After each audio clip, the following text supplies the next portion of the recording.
Bien, gracias. Vamos a trabajar ahora, vamos a ver ahora lo que es historia.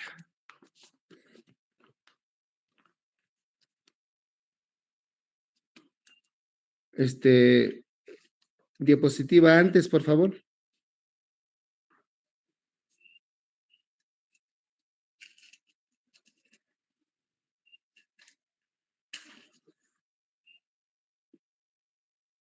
La anterior es el título, doctor.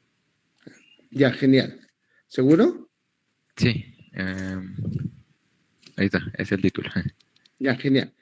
Bien, nosotros vamos a ver ahora lo que es brucelosis. La brucelosis es una enfermedad que tiene una prevalencia importante, no solamente en el Perú, sino en toda Latinoamérica, y que está en relación con una zoonosis muy importante que es la brucelosis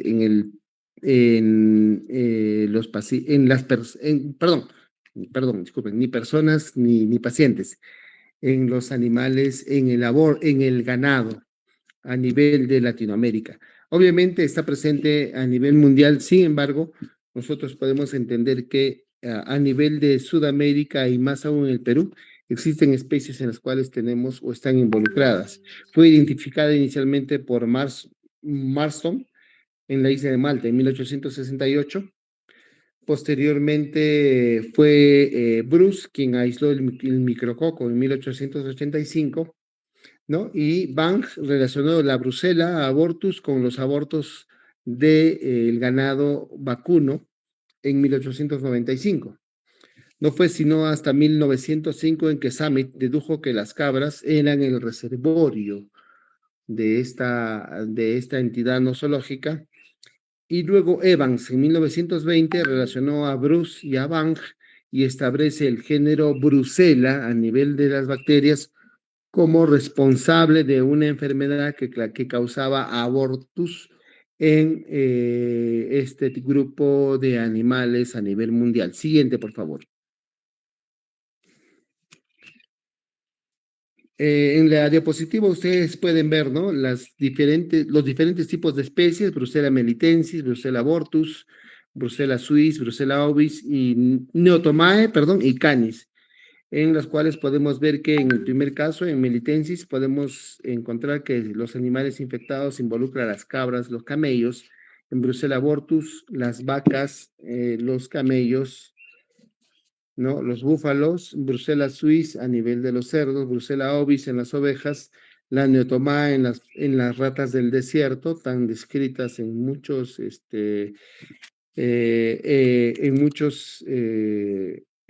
menciones en aplicativos, en redes sociales, y Brucella canis en perros callejeros.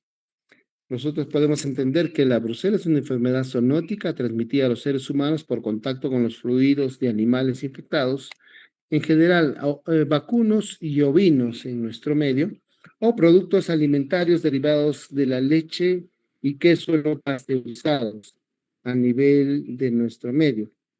Es considerada una de las zoonosis más extendidas en todo el mundo. La brucelosis tiene una alta mortalidad, más morbilidad que mortalidad, ¿no? Tanto para seres humanos como para los animales, y demostrado como una causa importante de pérdida económica en las economías a nivel mundial, ¿no? Con inversiones muy importantes para combatir y controlar esta zoonosis considerado como un problema de salud pública en muchos países, no solo en países en desarrollo, sino también en países del primer mundo. Siguiente, por favor. Varias especies están reconocidas dentro de este género y hemos mencionado a Brucella melitensis, a Brucella abortus, Brucella suis, canis, ¿no? Muy común en los perros. Muchas veces se ha reportado que pueden causar enfermedades en seres humanos. La neotomae en las ratas de madera del desierto, ¿no? Brucella ovis, pertenecientes o muy prevalentes en las ovejas que no, felizmente, no consideran una especie patógena para los seres humanos, Brucella melitensis, abortus y suis, que tienen 3, 7 y 5 biotipos respectivamente que podemos ver e identificar, ¿no? Y entender que dentro de ellos existen huéspedes naturales, como en el caso de la Brucella abortus, que existen los biotipos 1, 6 y 9. Los huéspedes naturales lo constituyen, ¿no? Los bovinos, y puede ser patógeno para los humanos, claro que sí. Brucella melitensis con 2 biotipos, 1 y 3, Brucella suis con biotipos 1, 3 y 4, y 5, perdón. Brucella canis, que no tiene biotipos, Neotomae igual, Brucella ovis, ¿no? Presente en las ovejas, Brucella maris, Brucella Pinipediae, ¿no? Brucella cetaceae, presente en los cetáceos, esto obviamente está en discusión, y la inopinata, que no se ha podido distinguir ni definir si existe o no alguna posibilidad de infección en los seres humanos, ¿no? Siguiente, por favor.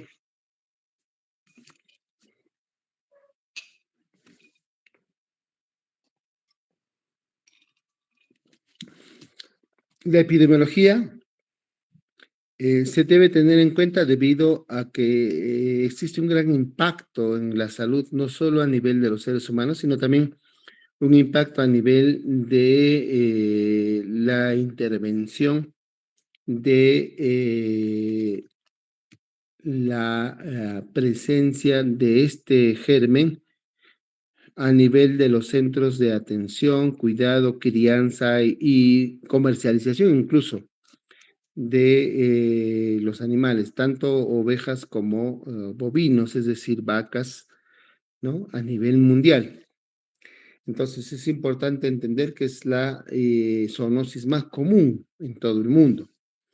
Se considera una enfermedad reemergente porque anteriormente, hace unos 20 años o 30 años, se consideraba ya controlada, ¿no?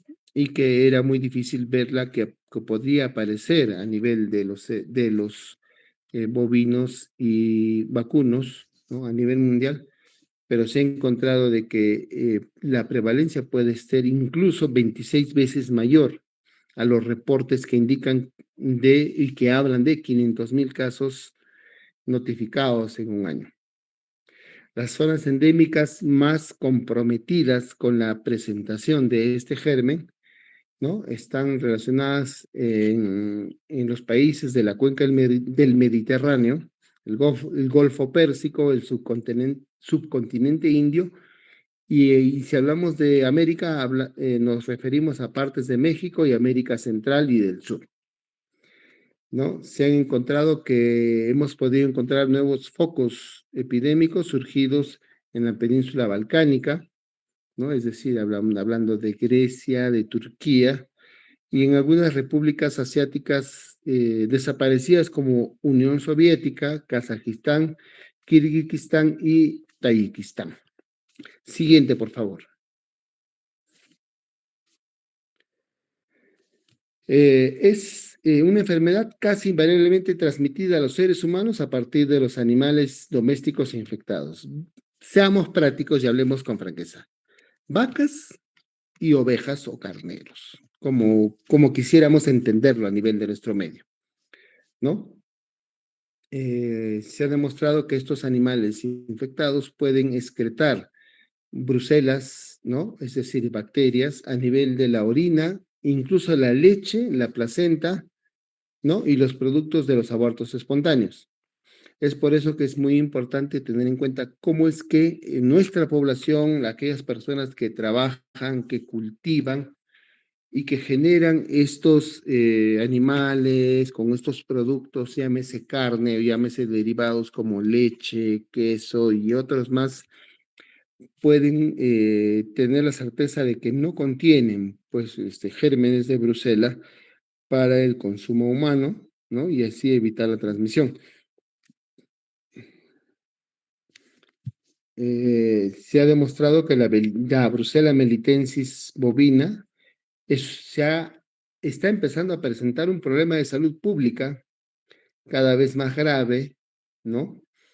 Cada vez más prevalente, sobre todo en Sudamérica, ¿no? Considerando que es importante mencionar que ya se ha establecido en muchos países dentro de los centros de acopio, recolección, crianza y control de ganados de este tipo. Es importante entender que existe una vacuna y eso, se lo puedo repetir, existe, es cierto, se ha demostrado que existe una vacuna, pero solo para origen animal, perdón, para manejo en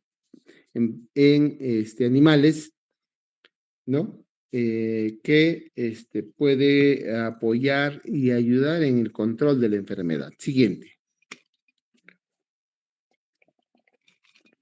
Es una zoonosis mundial, ¿no? Afecta principalmente a varones antes que a mujeres en una proporción de 6-1, ¿no? Felizmente y gracias a esto existe una prevalencia en la edad pediátrica que es menor al 10%, ¿no?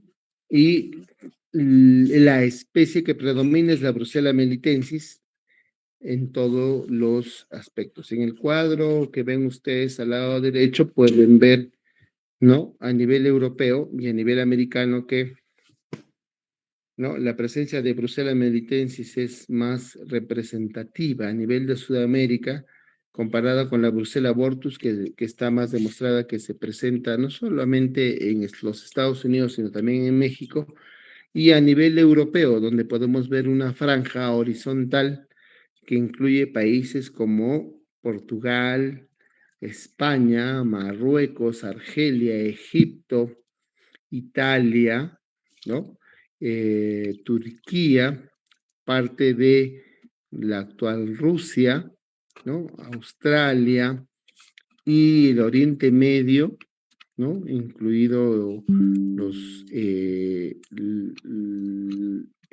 el Himalaya, donde podemos ver que existe mayor preponderancia de este tipo, y también en la península de los Balcanes, incluida Inglaterra o Reino Unido, ¿no? Con parte de Francia, que se ha podido identificar la presentación de estos gérmenes, ¿no?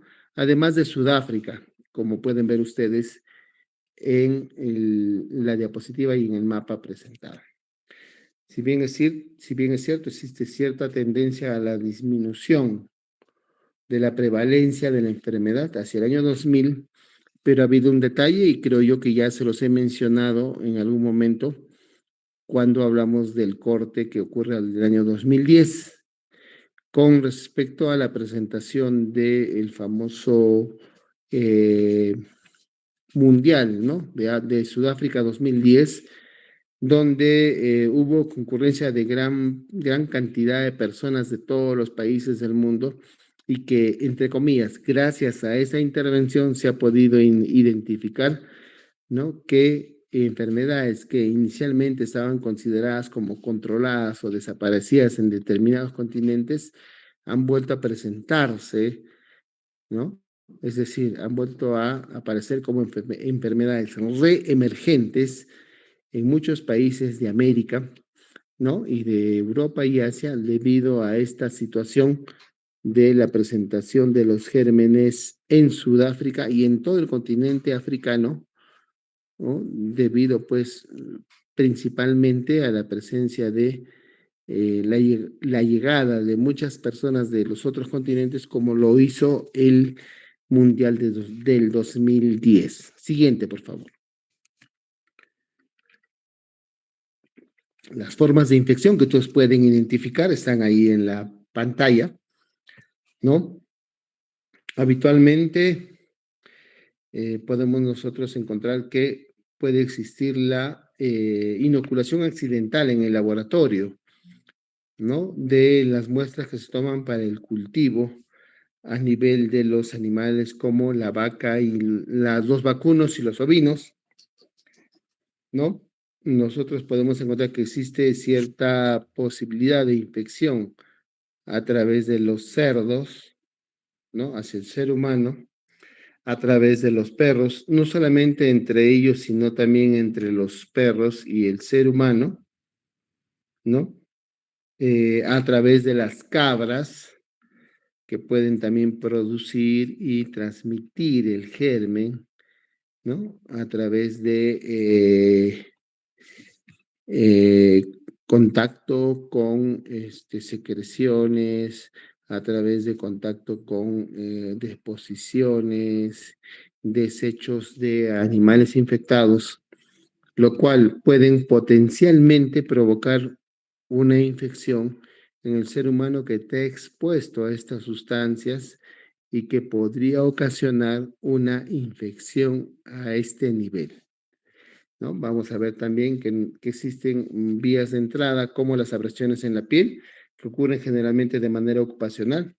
Cuando nosotros reportamos que existen personas que tienen animales, los veterinarios, los tablajeros, los inspectores de carne y muchos trabajos de investigación que se realizan en ese sentido, ¿no? La leche o los derivados que no se pasteurizan. El proceso de pasteurización, ustedes lo deben conocer. Para recordar, ese proceso de pasteurización es la situación en la cual se calienta la leche hasta puntos de temperatura correspondientes a la ebullición, es decir, al hervor, ¿no? Con un tiempo determinado y luego de esto se somete a la sustancia, en este caso la leche, inmediatamente a un proceso de congelación que puede ir desde los -2 a los -8 grados Celsius, con el objetivo de pasteurizar y obviamente destruir los gérmenes prevalentes o aquellos que están vivos y que se pueden transmitir a través de la leche de estos animales, ¿no? Como, por ejemplo, no solo la leche, sino también el queso fresco y la carne o sus derivados que no han sido correctamente controlados o verificados que estén libres de infección, ¿no? En el caso de la inhalación, se podría encontrar que algunos laboratorios de microbiología han identificado formas de contagio debidas a la inhalación de este germen, ¿no? En personas sanas que puede contribuir a la aparición de la enfermedad, ¿no? Se han reportado también casos en los cuales la presencia de semen infectado ha podido contagiar, en este caso, a la pareja, ¿no? Los pinchazos con agujas y las salpicaduras en la conjuntiva ocular también han sido reportados como productores o encargados de producir la infección en nuestra raza. Siguiente, por favor. Son pequeñas varillas aeróbicas, ¿no? Intracelulares, facultativas, inmóviles, de 0,5 a 0,7 micras de diámetro y de 0,6 a 1,5 micras de longitud.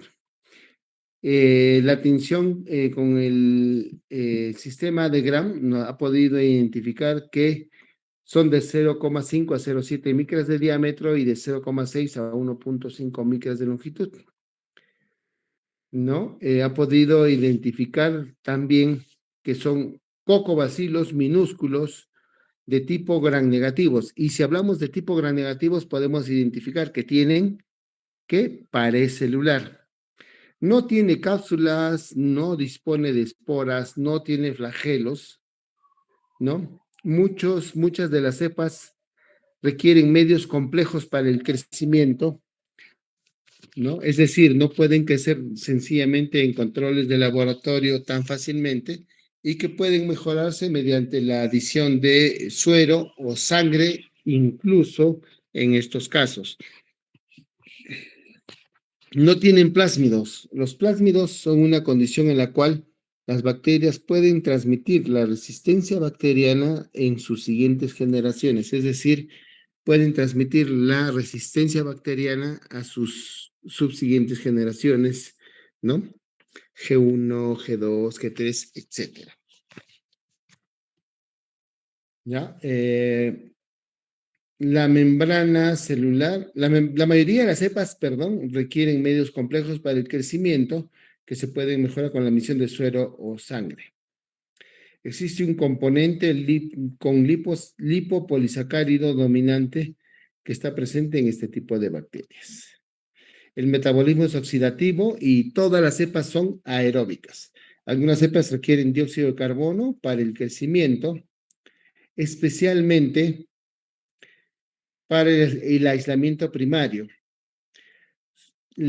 Tengas en cuenta que las brucelas van a ser siempre catalasa positivas, pero la actividad de la oxidasa va a variar entre los distintos tipos de especies. Perdón.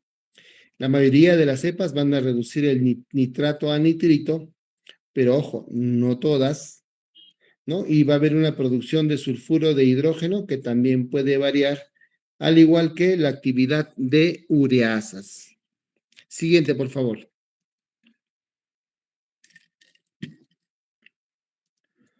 Son fácilmente, los patógenos como la brucela son fácilmente ingeridos, ¿no? A nivel de las células polimorfonucleares. Los macrófagos pasan a los ganglios linfáticos, ¿no? Donde se replican intracelularmente, luego son lisadas algunas de ellas y otras son diseminadas sistemáticamente en todo el cuerpo. Téngase que entender que muchas de esas brucelas se destruyen dentro de los lisosomas, ¿no? Al estar en contacto con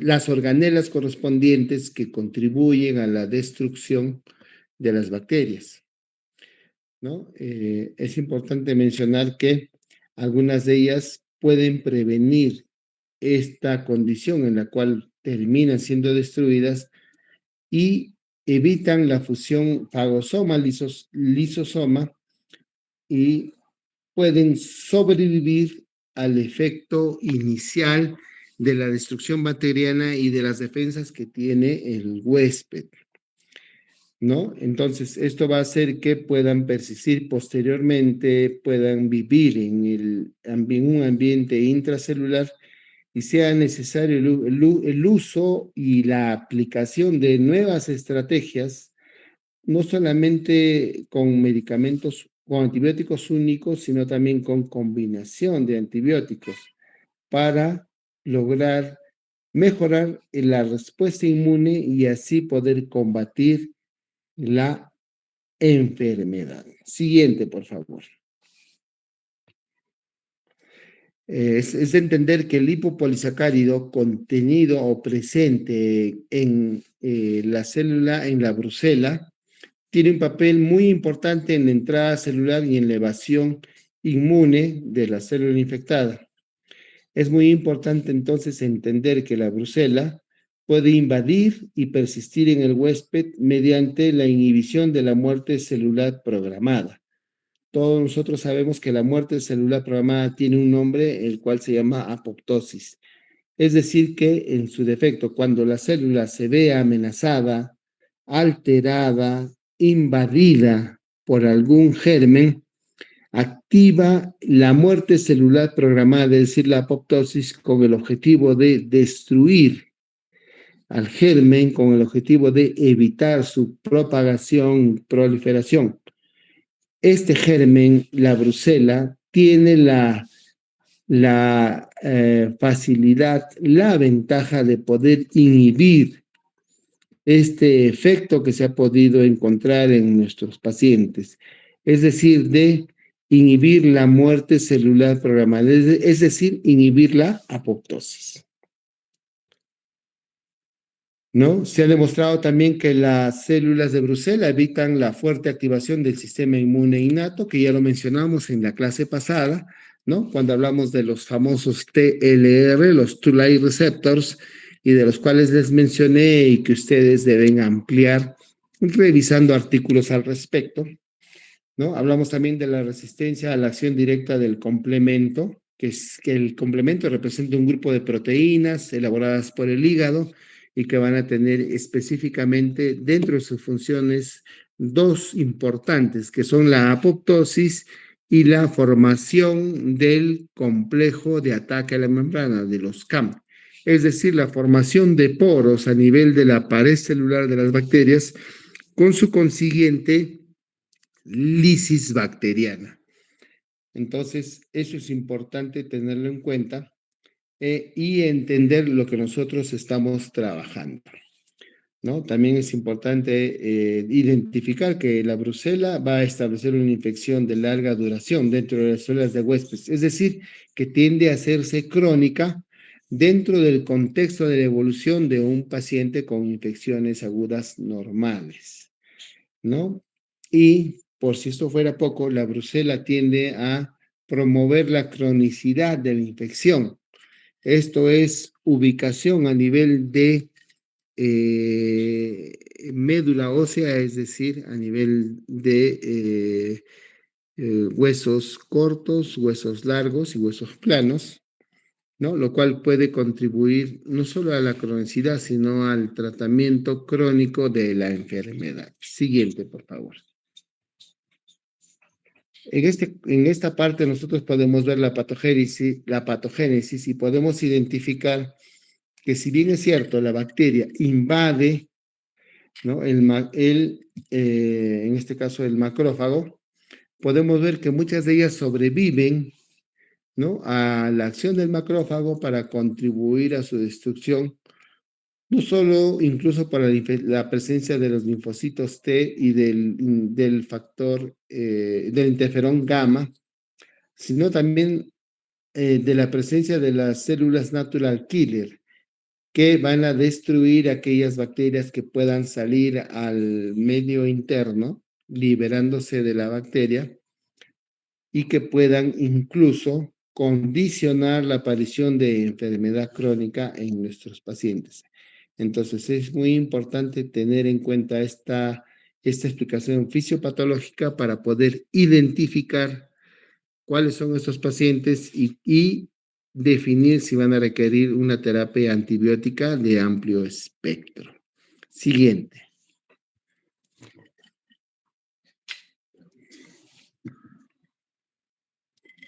A nivel histológico, ¿no? Nosotros vamos a entender que va a haber formación de granulomas no caseosos, parecidos a sarcoidosis, ¿no? Vamos a identificar células epitelioides, leucocitos polimorfonucleares y algunas células gigantes, ¿no? La reacción granulomatosa va a ser mediada por la infección por las células B,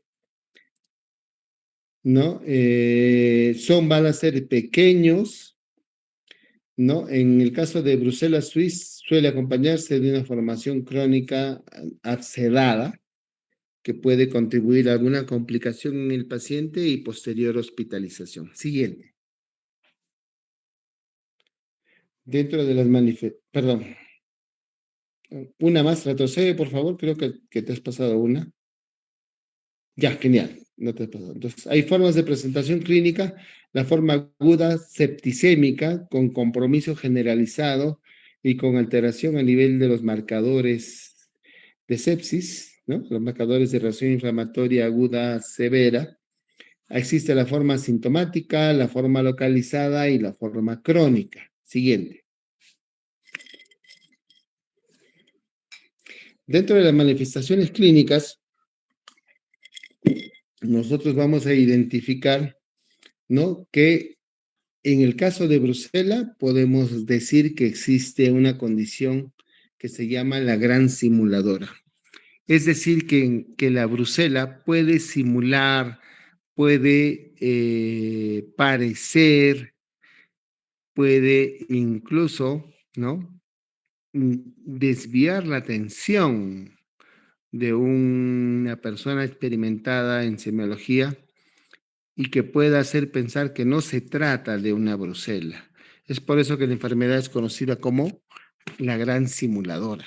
Es decir, que puede presentar sintomatología respiratoria, puede presentar sintomatología digestiva, ¿no? Y puede hacer creer al médico tratante que se trata de otra enfermedad. Es por eso que se considera de que es una infección sistémica, que tiene un amplio espectro clínico, es decir, que un amplio espectro de signología clínica, ¿no?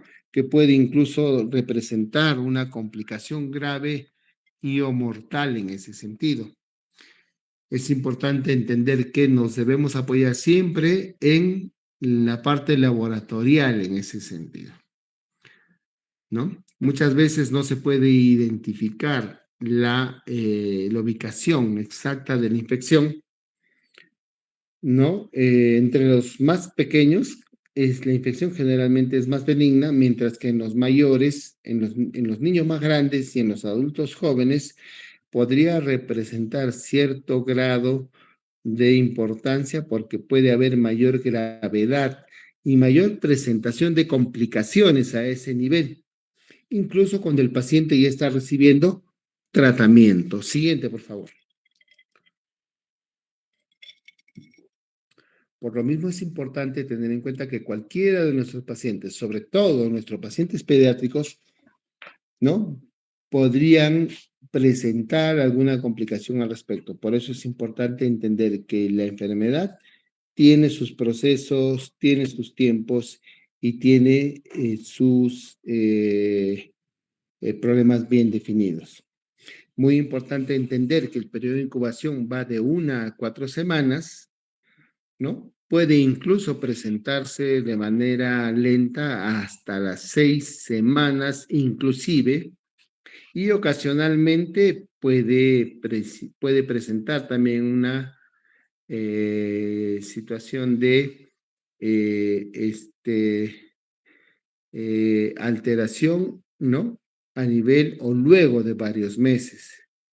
Generalmente Brucela puede causar infección más grave que la Brucella abortus en este grupo etario.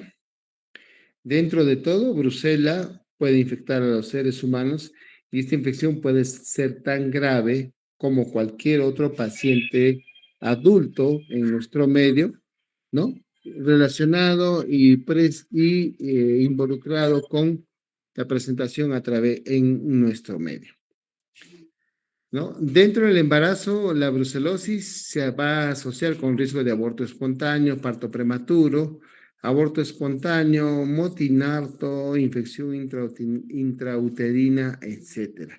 Entonces, es muy importante entender que si una paciente está en proceso de embarazo y, no conoce o no identifica las dificultades que pueda tener en un examen o en un screening a nivel sanguíneo, entonces es importante entender que debe hacerse estos, si es posible, y de no ser posible en hospital de forma particular, para identificar la infección por brucela.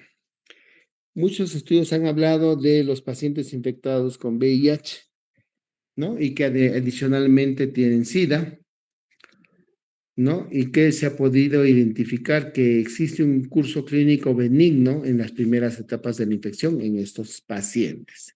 Siguiente.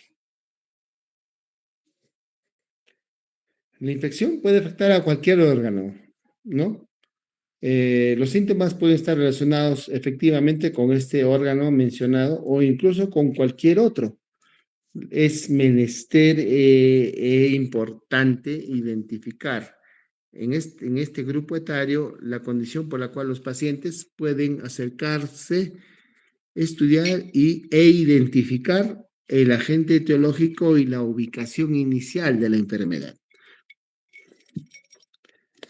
Los síntomas relacionados pueden deberse a la enfermedad localizada, ¿no? Muchas veces existen compromisos sistémicos que pueden involucrar a multiorgánico, y que pueden trabajar y alterar el sistema retículo endotelial. Siguiente, por favor.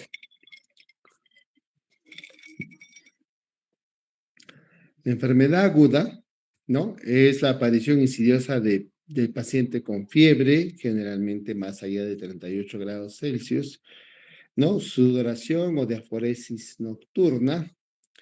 Se ha demostrado, se ha podido encontrar que existe un olor a moho, un olor a hongos, dolores articulares, dolores musculares, dolor lumbar y muchas veces pérdida de peso asociado a fatiga, malestar, dolor de cabeza y disminución aparente del peso promedio asociado a mareos y anorexia. Muchas veces se ha podido identificar presencia de dispepsia, es decir, una intolerancia anormal a la alimentación en condiciones aparentemente normales, mareos, pérdida de apetito, dolores musculares, dolores articulares, ¿no? En otros niveles asociado a fatiga, cefalea, mareos y náuseas. Se ha podido identificar también hepatoesplenomegalia, linfadenopatía en algunos pacientes, ¿no? Algunas mamitas, algunas mamás de de pacientes, ¿no? Mencionan que la fiebre no tratada puede ser en algún momento muy alta, como más allá de 39,5 o ligeramente elevada y que han podido describir e identificar que puede estar presente entre los dos, entre las 2 y 6 semanas. Existe una ondulación irregular descrita a nivel epidemiológico que puede ser tranquilamente evaluada por nuestros pacientes. Sí, se ha demostrado que sí existe eso. Siguiente diapositiva, por favor.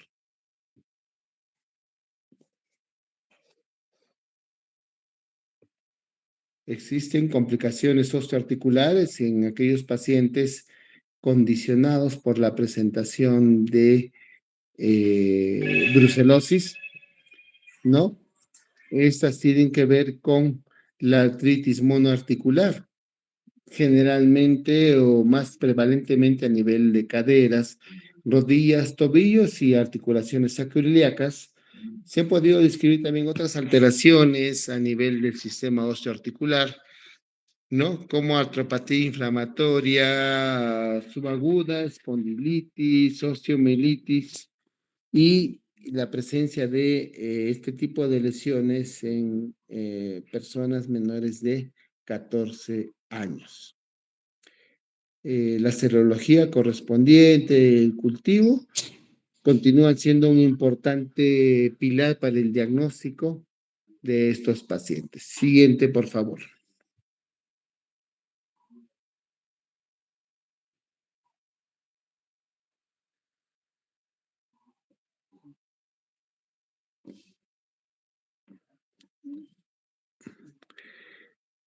Delegado, siguiente, por favor.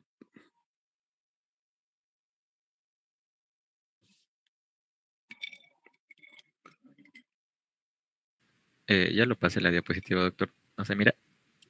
¿Perdón? Ya lo pasé la diapositiva, no se visualiza. No, no, yo no la veo. A ver, un momento, doctor. Ahí está, a ver. Ay, caramba, no la puedo ver.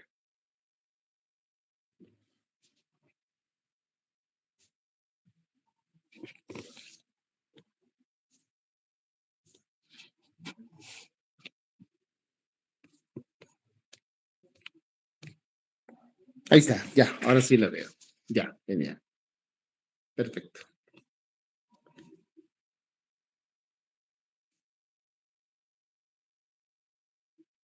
Las complicaciones genitourinarias. Se han descrito complicaciones genitourinarias en algunos pacientes con brucelosis, ¿no? Ocurre en 2 a 20% de los casos. Se han descrito orquitis, epididimitis, ¿no? Que se han reportado como las más comunes en este grupo de personas, ¿no? Las menos comunes tienen que ver con prostatitis, cistitis, ¿no? Nefritis intersticial, glomerulonefritis y absceso renal dentro de la presentación de estos pacientes. Siguiente, las complicaciones pulmonares, ¿no? Se han descrito hasta en el 7% de los casos y se han podido reportar bronquitis, neumonitis intersticial, neumonía lobar, ¿no? Con nódulos pulmonares y derrame pleural en un porcentaje importante de pacientes. En las complicaciones gastrointestinales se ha podido identificar hepatitis clínica, es decir, dolor abdominal en hipocondrio derecho, con aumento de tamaño del hígado, ¿no? Hasta en el 6% de los casos.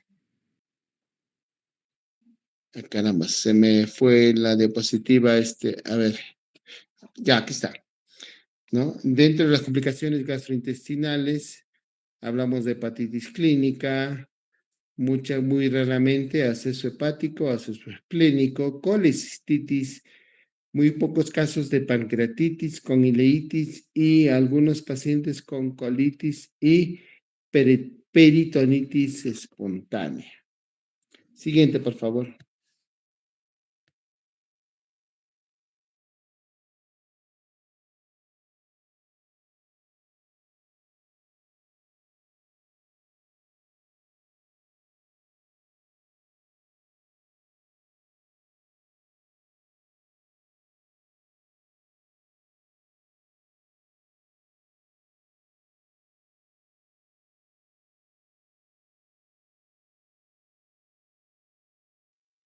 Ok, ahora sí, dentro de las otras complicaciones, podemos encontrar anomalías hematológicas como anemia, leucopenia, trombocitopenia y pancitopenia o coagulación intravascular diseminada, que son relativamente comunes, es decir, ni muy prevalentes ni poco prevalentes. Hay una afectación neurológica, ¿no? Que va a incluir alteraciones a nivel cerebral como meningitis, que puede ser aguda o crónica, encefalitis, mielitis, radiculitis y o neuritis, con afectación de los nervios craneales, tanto a nivel periférico como a nivel central. Va a haber afección cardíaca, que puede ser muy rara, pero puede incluir en algunos casos endocarditis con miocarditis y pericarditis, ¿no? Vamos a hablar también de la endocarditis que puede ocurrir con mayor frecuencia hasta en 1 o 2% en este caso, y se ha reportado como la principal causa de muerte atribuible a brucelosis.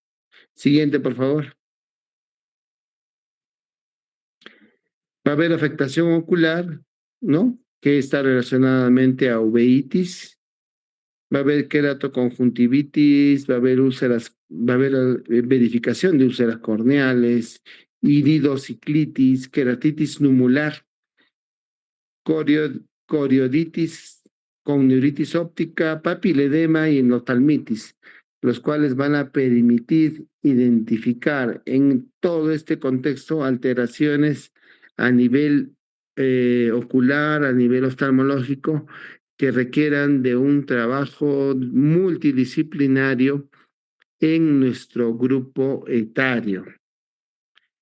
Es entender también que a nivel dermatológico se ha podido identificar hasta un 10% de alteraciones en ese sistema, ¿no? Los hallazgos van a incluir erupciones tipo máculas, tipo maculopápulas, tipo escarlatiniforme, ¿no? Y pápulo nodular que pueden contribuir a la aparición de eritema nodoso, que debe desaparecer posteriormente a la aparición de las condiciones de salud indicadas a ese nivel. Siguiente, por favor.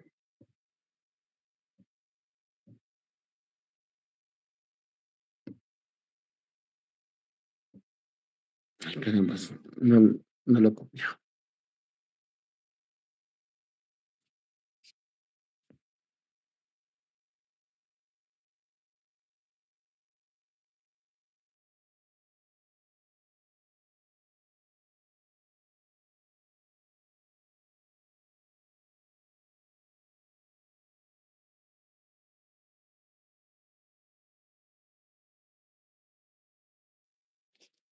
Delegado, ¿me copias? Sí, le escucho, doctor. Ok, Mm, gracias. Hablando de la recaída, nosotros vamos a identificar, ¿no? Que podemos tener alrededor de 5 a 15% de posibilidad de recaídas que generalmente ocurren dentro de de los primeros 6 meses después de haber culminado el tratamiento, aunque incluso se ha reportado que puede ocurrir hasta 12 meses después de la terminación del tratamiento. ¿No? Las causas de la recaída pueden incluir la selección inadecuada y la combinación incorrecta de la medicación, que siempre y está recomendado en todos los estudios, debe ser, ¿no?, de más de un medicamento antibiótico, ¿no? Se ha reportado que la recaída debido a resistencia puede ser rara, ¿no? En un modelo multivariado que se hizo para predecir la recaída, se identificaron, ¿no?, algunos hemocultivos positivos, ¿no?, y que posteriormente condicionaron la aparición de complicaciones a ese nivel. Siguiente, por favor. La brucelosis crónica, ¿no?, es aquella condición en la cual, perdón chicos, se ha podido identificar que son aquellos pacientes que tienen manifestaciones clínicas durante más de un año, ¿no?, después de que el diagnóstico de enfermedad ha sido establecido. En ese sentido, es importante identificar que la brucelosis crónica va a presentarse debido a infección localizada, que puede ser generalmente una espondilitis y una osteomielitis, ¿no?, que puede desencadenar incluso o desarrollar abscesos tisulares con uveitis, con pacientes con recidiva, con evidencia objetiva de infección, ¿no?, a nivel de los títulos de anticuerpos y recuperación a nivel de los cultivos sanguíneos correspondientes. Siguiente, por favor.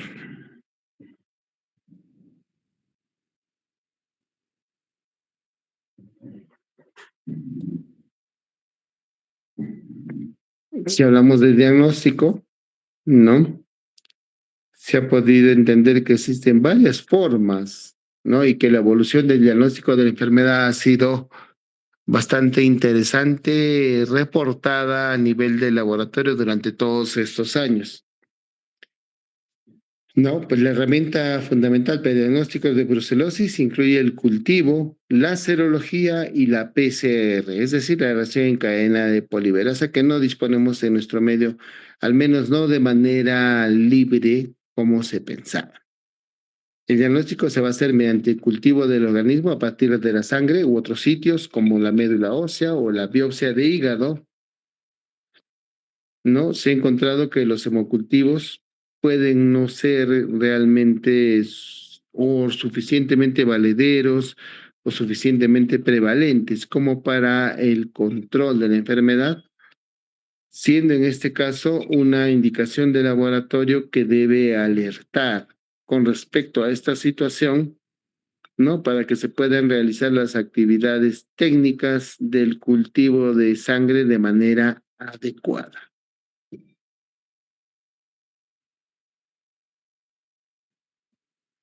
¿No?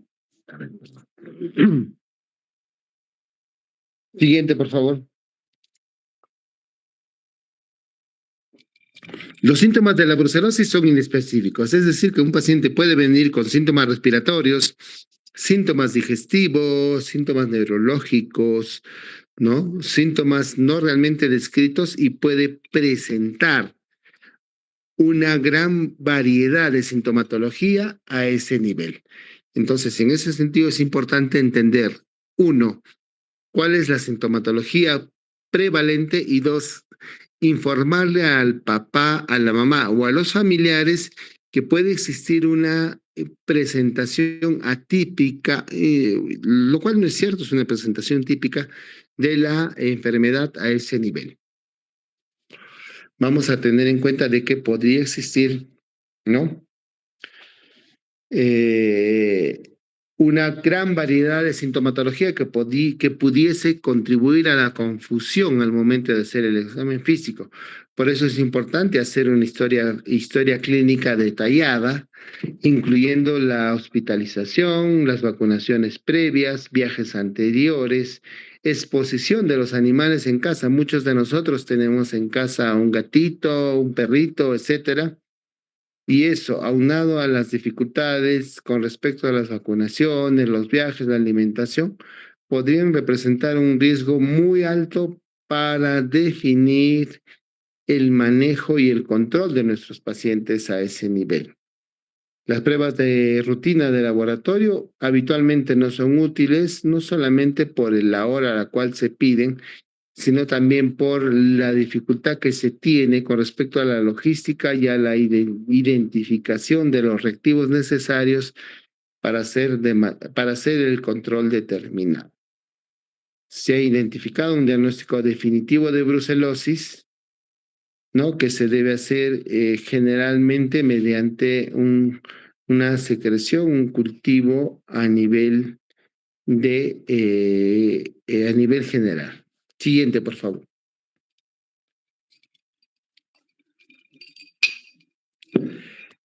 Vemos nosotros que existe una tasa de hemocultivos que puede variar del 15 al 70%, pero en general la mayoría de hemocultivos que hemos solicitado a nuestros pacientes nos han dado como resultado una prueba negativa. Existe la técnica de amplificación de ácidos nucleicos que utiliza secuencias de genes previamente establecidos en el paciente pediátrico, pero dentro de todo no ha podido ser demostrado como válido, como útil para el manejo de nuestros pacientes. Ha habido ausencia de confirmación bacteriológica y en este caso se puede hacer un diagnóstico presuntivo midiendo el título de anticuerpos específicos en el suero o en su defecto, ¿no? Verificar el patrón de isótopos de inmunoglobulinas para diferenciar la enfermedad activa de aquella enfermedad tratada, ¿no? Esto va a lograrse mediante la prueba de aglutinación sérica en tándem, ¿no? Con la 2-mercaptoetanol o muchas veces con la ditiotreitol presente en algunos laboratorios en nuestro medio de manera particular, obviamente. Siguiente, por favor. Existen unas técnicas de cultivo que muchas veces toman mucho tiempo, la susceptibilidad es baja, el manejo de los otros pacientes, ¿no? Es alto también y puede contribuir a la aparición de alguna complicación, ¿no? Es importante de que existe una forma de hacer el diagnóstico a través del cultivo sanguíneo llamado Ruiz Castañeda, que muchas veces se utiliza, ¿no? En gran parte de nuestros centros de salud a nivel de la periferia, ¿no? Pero es importante llevar a cabo, solicitar, manejar o trabajar el manejo nuestra, de nuestro cultivo en estos pacientes, ¿no? Muchos de los homocultivos que hemos nosotros tomado van a salir positivos entre los 7 y 21 días. Y en ese caso, muchas veces de estos controles resultan irrelevantes porque en la mayoría de los casos los pacientes mencionados en los temas anteriores han podido ser adecuadamente distribuidos, mientras que aquellos que han sido identificados desde el inicio, ¿no? Temprano por la mañana no han podido ser obviamente evaluados y definidos como gran parte de la medicación y del sueño y la alimentación que tenemos de aquellos pacientes. Siguiente, por favor. Los métodos directos para la identificación, hablamos del hemocultivo en calotirtasa, llegar tirtasa o Bactec, la prueba de ELISA, inmunofluorescencia indirecta, hemaglutinación reversa y reacción en cadena de polimerasa. Siguiente. ¿no? Es importante entender que la aglutinación lenta en tubo de Wright con un título significativo que indica que no existe consenso, podemos entender que no es la prueba ideal para manejo en estos pacientes, ¿no? Existe una prueba de aglutinación con o sin 2-mercaptoetanol, ¿no? De las cuales se ha demostrado que sí existe correlación clínica, ¿no? En caso de la reacción de Hudson, se puede identificar que existe títulos significativos mayor a 1/40 y que en este sentido tiene que tener un poco de paciencia cuando tratamos de control a nivel muscular. La prueba de Rosa de Bengala, ¿no? Es una prueba de antígeno tamponado en placa que puede salir positivo o puede salir negativo y la prueba de Coombs. En ese sentido. Gracias. Siguiente.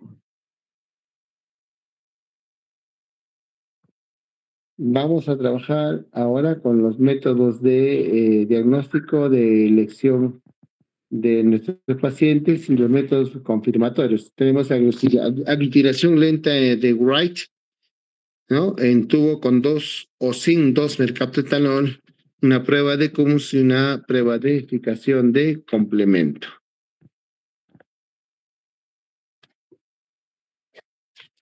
Y si hablamos con respecto al diagnóstico, vamos a encontrar, a ver, retrocede una, delegado, por favor. Ya, siguiente.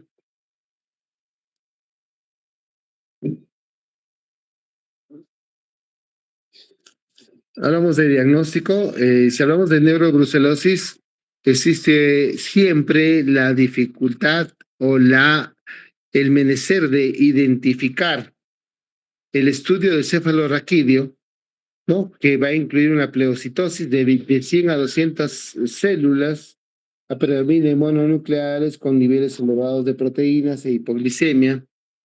Vamos a entender el contexto del hallazgo con la meningitis aséptica, con la cual se relaciona, y los niveles elevados de adenosíndiaminasa en el líquido cefalorraquídeo, asociados además a meningitis por brucela o meningitis tuberculosa. ¿No? Los rayos X, la tomografía, la resonancia, la ecocardio pueden ser muy útiles, ¿no? En el manejo de la enfermedad, pero no nos pueden dar un dato valedero, diagnóstico definitivo al respecto de su situación desde el punto de vista emocional. Siguiente, por favor. Dentro del tratamiento es importante entender que los medicamentos disminuyen la morbimortalidad asociada al costo de la enfermedad, disminuye la incidencia de complicaciones, ¿no? Disminuye la tasa de recaídas, ¿no? Disminuye la brucelosis con concentraciones inhibitorias mínimas y a su vez también trabajan con la combinación de tetraciclina durante 6 semanas con estreptomicina por 2 a 3 semanas, adicionalmente a presencia de tasa de curaciones mayores sin signos, tasas de antecedentes de tasas mayores con tasas de curación en pacientes con brucelosis. Siguiente, por favor. Ustedes ven acá en estos cuadros, ¿no? La indicación del manejo de el tratamiento de la brucelosis, ¿no? Si ustedes ven, ninguna de las guías que ustedes están revisando y que el suscrito revisó indica de que existe un manejo con medicación única. Todos los medicamentos tienen un manejo con medicación única al 20%. ¿No? Uno, y dos, todos trabajan con la combinación de 2 antibióticos. Si ustedes pueden ver dentro de los esquemas proporcionados por el aplicativo, nosotros vemos y entendemos de que existe una alteración a ese nivel.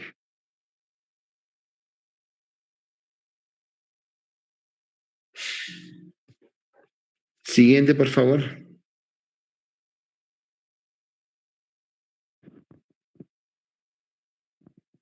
Dentro de todas las indicaciones de tratamiento combinado con rifampicina, ampicilina, ¿no?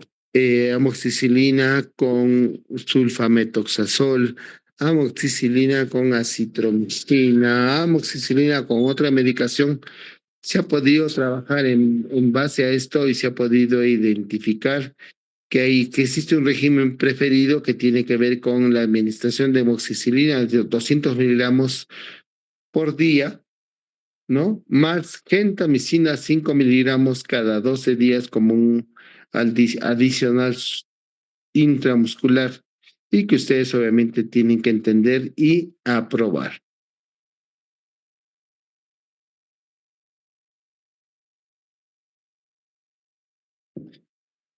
Sin embargo, el régimen preferido actualmente tiene que ver con la combinación de doxiciclina con gentamicina.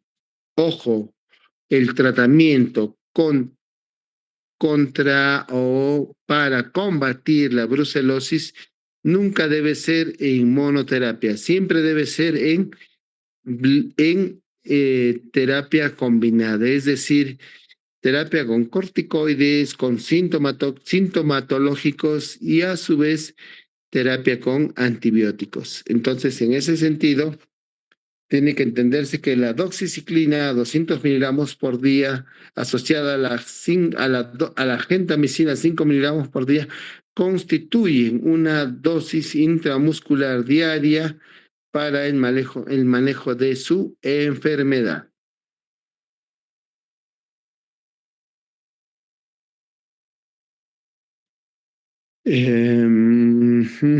La rifampicina ha sido reportada también como un medicamento con buena actividad in vitro contra brucela. El régimen actual se está utilizando en estudios posteriores, demostrando superioridad, versatilidad y mejoría de las conversaciones a nivel de de la doxiciclina, que es un aminoglucósido básicamente. Siguiente, por favor.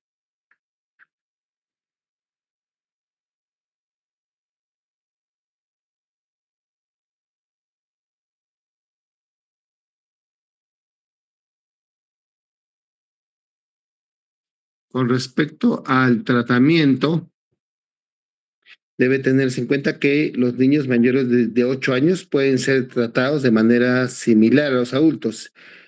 Sin embargo, los menores de 8 años deben tener mucho cuidado con la indicación o con el tratamiento con tetraciclina. Tetraciclina porque en ellos no puede utilizarse el manejo de de estos medicamentos. Es por eso que se han buscado la administración de tratamientos alternativos, ¿no? Sulfatimetropin combinados de 80 miligramos por kilo, ¿no? Puede utilizarse 2 veces al día por 45 días asociado a gentamicina como tratamiento alternativo, ¿no? Por 7 días con resultados satisfactorios.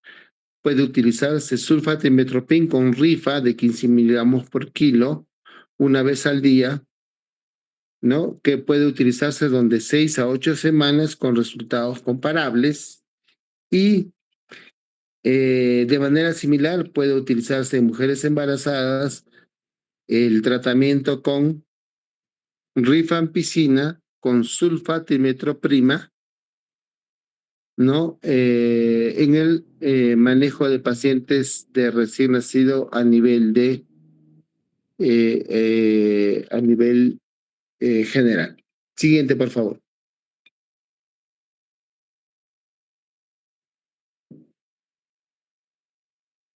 Las quinolonas pueden trabajar y pueden actuar efectivamente contra Bruselas. Sin embargo, ¿no?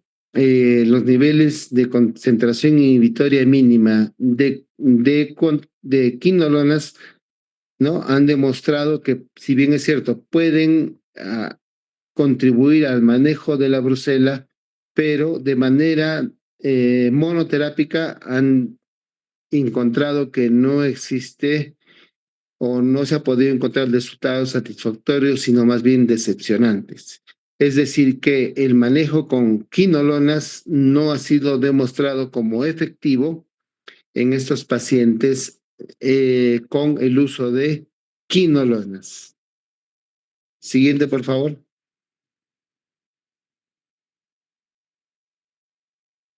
Las complicaciones que se han podido identificar en el manejo de la brucela tienen que ver básicamente con la meningitis y la endocarditis.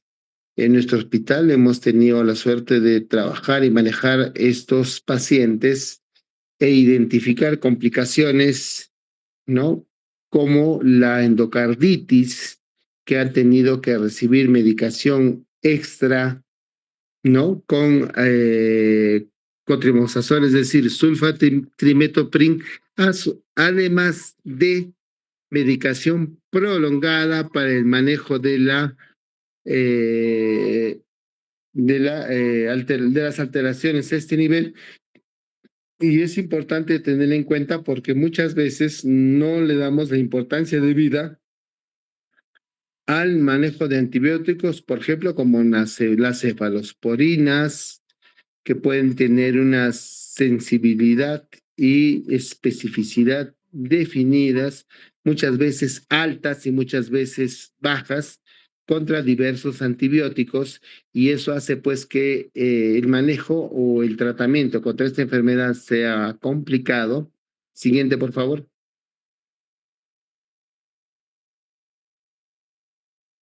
¿No? Y podamos entender pues que existen enfermedades no solamente osteoarticulares, sino a nivel del sistema nervioso y o a través del sistema endocrino, que deben ser controladas, monitorizadas y tratadas de manera adecuada, ¿no? Dentro del contexto de la infección y del manejo, ¿no? Para prevenir, porque esas enfermedades pueden ser potencialmente mortales, ¿no? Se ha definido que el uso de sulfametropindol durante varias semanas o mínimo 6 de ellas es importante para contribuir a la disminución de la prevalencia, ¿no? El uso de aminoglicósidos de manera parenteral, tipo gentamicina o estreptomicina, ha podido contribuir a el mejor manejo de la enfermedad, ¿no? La tetraciclina vía oral, como la doxiciclina o la tetraciclina, ha contribuido al manejo y al control, ¿no? Desde el punto de vista hematológico de el control de la enfermedad a nivel de a nivel general, incluso, ¿no? Si hablamos del manejo de las enfermedades o de la sintomatología general inespecífica que puede tener el paciente.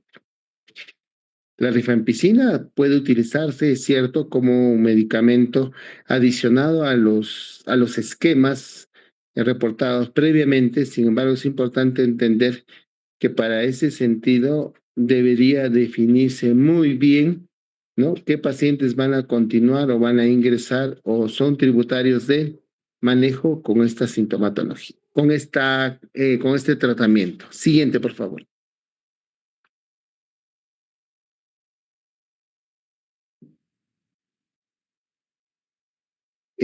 Las dosis de los agentes antimicrobianos ya han sido definidas, pueden ustedes revisar en la bibliografía, aunque en este sentido van a encontrar una variabilidad muy importante en ese sentido entre la presencia de sulfametoxazol, doxiciclina, tetraciclina, rifampicina, gentamicina y otros. Lo más importante es definir que existe un contexto muy importante, que es el siguiente. Uno, no debe nunca utilizarse monoterapia en el manejo de la brucelosis, es decir, nunca debe utilizarse solo un antibiótico. 2, se debe utilizar la medicación por los días considerados como tratamiento efectivo durante los días indicados por el facultativo. La sulfametropin en dosis de 10 miligramos por kilo por día, ¿no? Han definido y han repasado al respecto, indicando que esa es la dosis estándar, ¿no? Muchas otras literaturas indican a la doxiciclina como tratamiento estándar de 2 a 4 miligramos por kilo por día por vía oral, generalmente dividida en 2 dosis, la tetraciclina de 30 a 40 miligramos por kilo, la rifampicina de 15 a 20 miligramos por kilo, la genta de 5 miligramos por kilo y el estrepto de 20 a 40 miligramos por kilo por día en una dosis máxima de 1 gramo, lo cual contribuye, ¿no?, a el mejor manejo de la enfermedad, el mejor enfoque y el mejor tratamiento. Siguiente. La brucelosis crónica puede ocurrir dentro del contexto de cualquier paciente con infección detectada o definida por brucelosis, ¿no? Entonces es importante entender que puede haber recurrencia de los síntomas, puede haber un reaislamiento de los mismos en la sangre, y eso es importante tener en cuenta porque muchas veces ocurre cuando no se completa el tratamiento definido completo. Muchas veces indicamos un tratamiento por 6 a 8 semanas y el paciente solamente cumple pues 1, 2 o máximo 3 semanas de tratamiento. Es importante indicarle al paciente que existe esta posibilidad de complicaciones y que nosotros tenemos que tener en cuenta al respecto. Es muy difícil encontrar resistencia antimicrobiana, antibacteriana al medicamento, ¿no? Entonces, es importante entender que la resistencia que ocurre puede estar no relacionada a la aparición de otras complicaciones en el manejo del paciente pediátrico. Reportan también que incluso con el tratamiento apropiado, hay un grupo de pacientes que pueden ocasionar recuperación tardía y pueden tener pueden continuar con quejas inespecíficas dentro de la evolución del cuadro. En ese sentido, es importante entender que estos pacientes deben tener deben no tener infección clínica objetiva, definida y con los valores de laboratorio, ¿no? Y deben tener títulos de anticuerpos que deben estar dentro de los valores mínimos, dentro de los valores básicos para el cuadro, dependiendo de cómo se esperaba. Siguiente, por favor. Acá ustedes tienen la bibliografía reportada, la bibliografía indicada sobre la parte de, en general, ¿no? Todo lo que es brucelosis al respecto. ¿Alguna consulta?